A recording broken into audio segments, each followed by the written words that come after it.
Halo, selamat pagi anak-anak Miss. Hari ini kita belajar mata pelajaran Ilmu Pengetahuan Sosial IPS. Nah, anak-anak Miss, coba kamu perhatikan slide yang ada pada layar kamu. Peristiwa kebangsaan masa penjajahan. Masa penjajahan bangsa Eropa di Indonesia. Pada pertemuan tatap muka kemarin kita sudah membahas mengenai masa penjajahan bangsa Eropa Indonesia. Penjajahan samudera yang dilakukan pada abad ke-15 menjadi salah satu alasan mengapa bangsa Eropa mendatangi negeri-negeri timur yang melimpah kekayaan alamnya, termasuk Indonesia.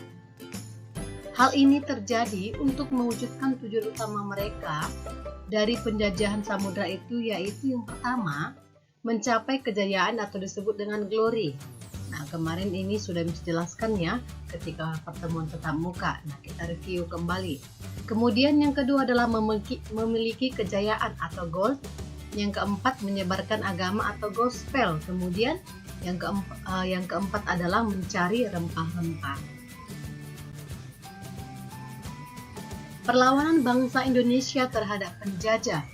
Nah, berikut beberapa perlawanan yang dilakukan rakyat Indonesia. Yang pertama adalah perjuangan rakyat Maluku.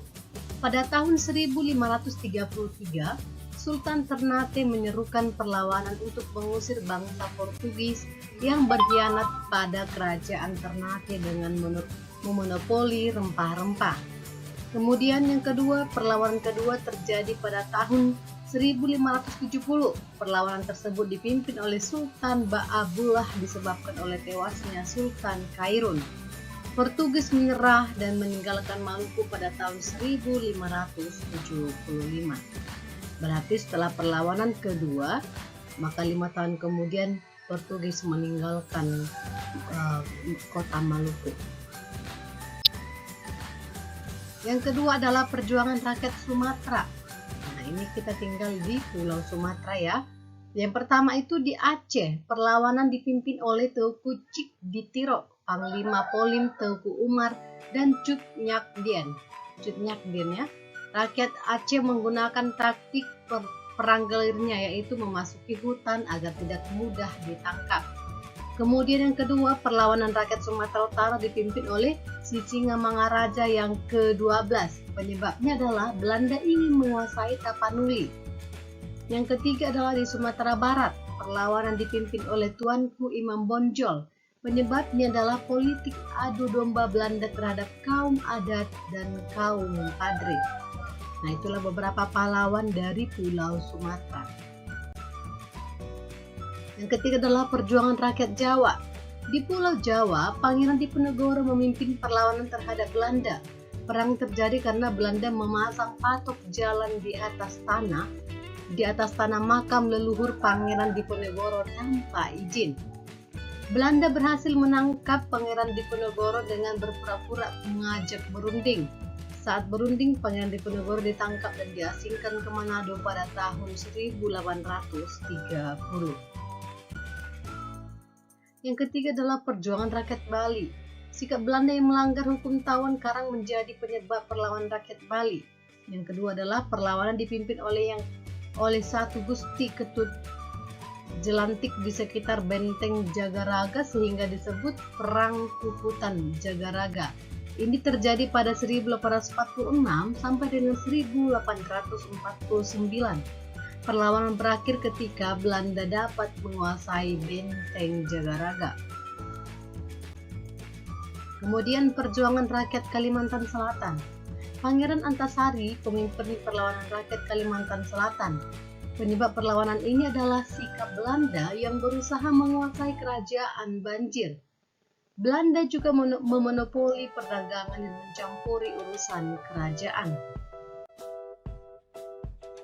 Perkembangan pergerakan nasional Indonesia. Secara umum, munculnya kebangkitan pergerakan nasional di Indonesia dipengaruhi oleh beberapa faktor, yaitu faktor internal dan faktor eksternal. Nah, kita akan bahas terlebih dahulu faktor internal. Penderitaan rakyat akibat penjajahan. Nah, ketika masa penjajahan, rakyat Indonesia begitu merasa banyak penderitaan. Nah, hal-hal inilah yang membuat adanya pergerakan nasional Indonesia. Kemudian lahirnya golongan-golongan terpelajar dan cendekiawan. Jadi ada juga rakyat yang memang pada masa penjajahan juga bisa menerima pendidikan seperti itu. Memang rakyat-rakyat tertentu, biasanya anak-anak raja ataupun sebagainya. Kemudian sejarah kejayaan hidup kerajaan-kerajaan Indonesia di masa lalu. Nah, jadi mengingat kejayaan raja-raja yang hidup di Indonesia pada sebelum masa penjajahan ini juga menjadi motivasi bagi rakyat Indonesia untuk merasakan kemerdekaan sehingga mereka membentuk pergerakan-pergerakan secara nasional. Kemudian faktor eksternalnya adalah kemenangan Jepang atas Rusia dalam perang tahun 1905 ini juga mempengaruhi pergerakan nasional di Indonesia. Kemudian masuknya paham baru seperti nasionalisme dan demokrasi. Yang ketiga, kebangkitan nasional negara-negara tetangga seperti negara India dan Filipina. Tumbuhnya organisasi-organisasi menjadi awal dimulainya masa pergerakan nasional. Nah, secara umum masa pergerakan nasional Indonesia dapat dibedakan menurut sifatnya, yaitu pada periode karakteristik organisasi, masa kebangkitan nasional tahun 1900-an. Babak baru perjuangan bangsa Indonesia melalui organisasi di bidang pendidikan, politik, ekonomi, maupun sosial budaya. Nah, pada masa radikal 1920 sampai 1927, pergerakan politik menggunakan taktik non-kooperatif yang keras terhadap penjajah, mendorong semangat kebangsaan dan persatuan melalui rapat-rapat umum, surat kabar, dan lembaga pendidikan. Kemudian, masa moderat 1930-an, pergerakan politik menggunakan taktik kooperatif dengan penjajahan, memperjuangkan kepentingan rakyat dengan mengirimkan wakil-wakilnya dalam Dewan Perwakilan Rakyat atau Volksrat. Kemudian berikut contoh organisasi pada masa kebangkitan nasional yaitu Budi Utomo, Sarekat Islam, Indisut Partij, dan Muhammadiyah. Kemudian pada masa radikal yaitu munculnya organisasi Perhimpunan Indonesia atau disingkat dengan PI, kemudian Partai Komunis Indonesia atau PKI, dan Partai Nasional Indonesia atau PNI. Nah, pada masa moderat itu lahirnya organisasi seperti Parindra dan Gerindo. Nah, untuk tugas kamu silakan buka buku tema 7 halaman 47. Nah, di situ ada kegiatan ayah menulis. Nah, kamu boleh cari sumber informasi dari buku, koran, atau majalah, ataupun dari internet. Nah, jelaskanlah biografi dari Dr. Sutomo. Nah, di sini ada dua poin yang perlu kamu cari, yaitu tuliskan secara singkat tentang perjuangan Dr. Sutomo dalam menghadapi penjajahan. Kemudian baca dengan jelas nantinya, itu nanti akan kita bahas. Semoga nanti dalam beberapa waktu ini kita sudah bisa tatap muka. Kamu boleh buat seperti ini, usahakan kamu buat dalam buku catatan, menempelkan fotonya seperti itu ya, menempelkan foto dalam bentuk print, gak usah terlalu besar, atau kalau kamu bisa menggambar, itu lebih bagus. Nah, tulislah seperti ini, nama tokoh, asal tokohnya, bentuk perjuangannya, dampak perjuangannya terhadap pergerakan nasional. Nah, untuk bentuk perjuangannya ini jangan singkat ya nak. Disinilah kamu ceritakan tentang perjuangan Dr. Sutomo dalam pergerakan nasional seperti itu. Kemudian apa pengaruhnya begitu. Jadi boleh kamu buat di sini, tidak harus bentuk tabel seperti ini ya, supaya nanti tidak terlalu sempit begitu. Boleh nanti buat nama tokohnya titik 2 langsung, tidak usah pakai garis-garis tabel begini.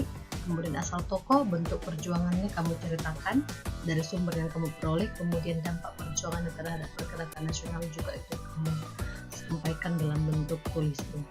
Oke anak-anak, ini sudah serasa paham ya. Demikianlah pembelajaran kita pada hari ini. Buat anak-anak ini tetap semangat dan jangan lupa untuk mengerjakan tugas dan membuat ringkasan catatannya. kamu ringkas mana yang paling penting. Oke anak-anak Miss, tetap semangat semuanya. Selamat pagi.